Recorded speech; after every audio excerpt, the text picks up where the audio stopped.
Hi friends, my name is Chaitanya Patki and welcome back to my YouTube channel. In this video, we are going to analyze the third and final ODI of the three-match series between Sri Lanka and New Zealand, which is currently taking place in New Zealand.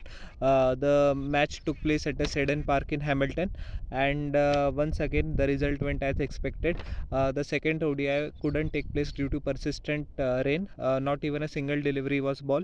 So this was the last chance that Sri Lanka had to draw the series, but New Zealand were always the favorites, and exactly they did that. Sri Lanka actually won the toss and chose to bat first, but their batting lineup once again imploded thanks to Henry Shipley and co. Couldn't show any application, and it is very sad and unfortunate to see that Sri Lankan batsmen not learning from their mistake from the previous game. Pathum Nisanka was the only bright light shining for them. It was all doom and gloom. 57 of 64 deliveries for the opener with 8 boundaries and a solitary 6. He was unfortunately run out by Henry Nicholls. Even if he could have stayed at the crease for a few moments, then Sri Lanka could have passed the score of at least 200. Nuwan Fernando once again failing miserably. That's what he's done. Not a single innings of substance for Sri Lanka in international cricket till now, and I think its time is up. He was undone by excellent delivery outswinger by Matt Henry, with Henry Nicholls taking simple catch. Kusal Mendis once again 0 of 6 deliveries. First match is what 0 of 16 deliveries, so it's actually he has progressed a bit. Actually has not he consumed balls, so very pathetic, and his career is like this only. As I said many times, is one good innings and 20 bad innings, then the 21st innings will be 100 and he will cement his place for the next 20 innings. Very mediocre batsman, talented but mediocre, so that is the contrast in the career of Kushal Mendis, and his career is unfortunately going nowhere. He was undone by Henry Shipley as well, with Matt Henry with Mitchell taking the catch.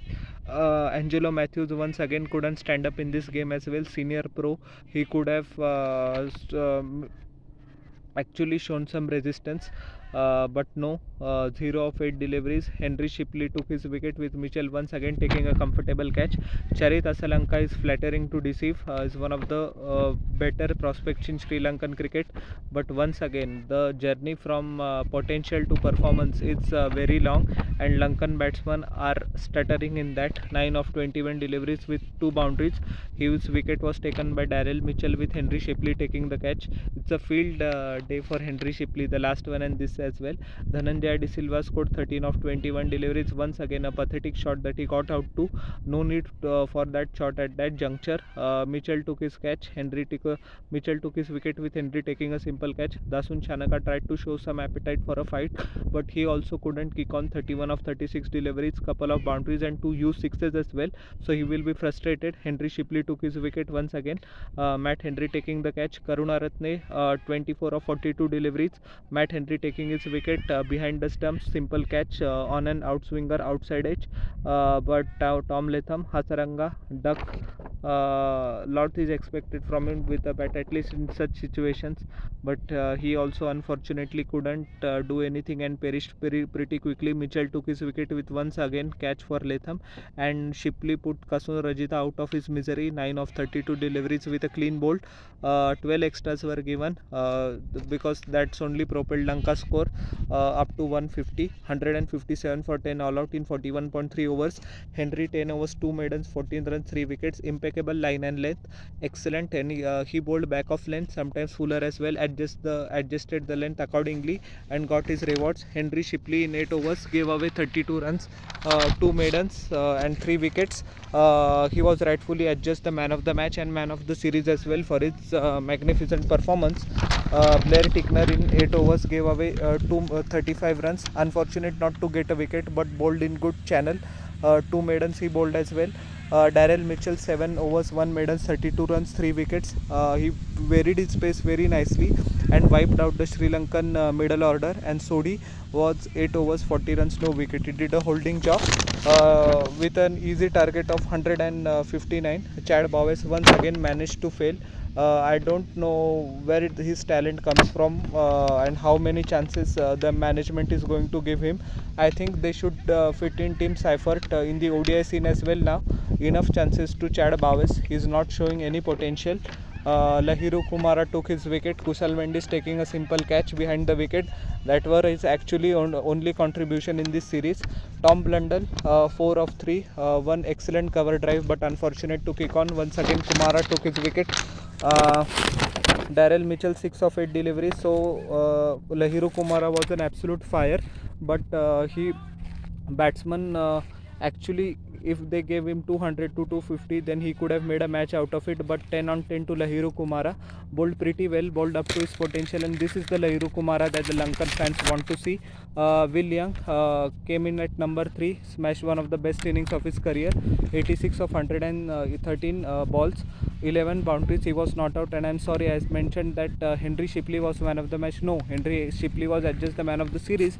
The man of the match rightfully went to Will Young for his magnificent innings. We have to remember that despite chasing the target of 159, New Zealand was in deep trouble, but Will Young just took the attack to the opposition, including Kasun Rajitha and Lahiru Kumara, who had at that stage his tail up. And one of sight to behold Will Young. He should be given more chances now that the Kane Williamson is not going to play because he's in the IPL. Tom Latham scored 8 of 10 deliveries. He was clean bowled by Dasun Shanaka, couldn't finish off the game, so he will be disappointed, the Kiwis keeper. But Henry Nichols calmed one head down and along with Will Young took New Zealand home. Nichols also played very well, 44 of 52 deliveries, 5 boundaries, he was not out. So New Zealand chased down 159 with 10 extras, 32.5 overs, a mammoth win with 103 balls left and 6 wickets. Kasun Rajitha 9 overs 44 runs, 1 wicket. He took the wicket of Daryl Mitchell. Lahiru Kumara, as I said, he has had his tail up, 2 wickets, I beg your pardon, not 3 wickets. 7.4 overs 39 runs, 2 wicket. Some of his deliveries even cross 150, so he's a rare talent. He's actually injury prone, but Sri Lankan cricket should persist with him, because when he's in full flow, he's a sight to behold, and he has that one thing which other bowlers don't, that is raw pace. So that is always an exciting aspect to watch in a fast bowler. Chamika Karunaratne 4.5 overs 26 runs, no wicket for him. Dasun Shanaka 7.2 was actually bowled very well. One maiden also, 25 runs, 1 wicket. Off skipper Tom Latham is opposite number, and Hasaranga 4 overs 22 runs, no wicket. So it was his couple of disappointing games for Hasaranga as well, not perform with the bat as well as with the ball. So he will be disappointed. The biggest flop show was obviously Nuwan Fernando and Kushal Mendis, as usual, letting Sri Lankan cricket down and themselves down. And that idiot Daniel Alexander, once again, he's thinking that Sri Lankan cricket is on par with Indian cricket. I think Daniel Alexander, just one message for you, idiot, stop doing the drugs. And I think I'm not happy that when I was small, I was used to see Sri Lankan cricket dominating with the likes of Dilshan Jaisuriya, Jayawardene Sangakkara, Lasith Malinga, Muthaiya Muralidharan. But the sad and pathetic state that currently Sri Lanka cricket finds themselves in, it is because of incompetence batsmen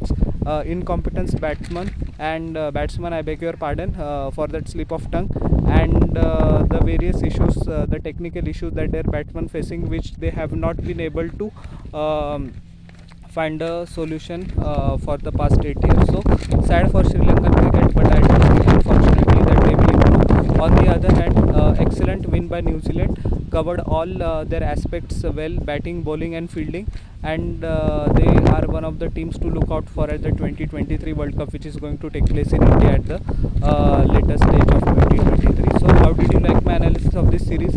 Please tell in the comment section below, and don't forget to like, share and subscribe to my channel and press the bell icon for further notifications. We'll meet in the next video. Till then, everyone, bye, and I am requesting to you all once again, please subscribe and give your feedback in the comment section. I'll definitely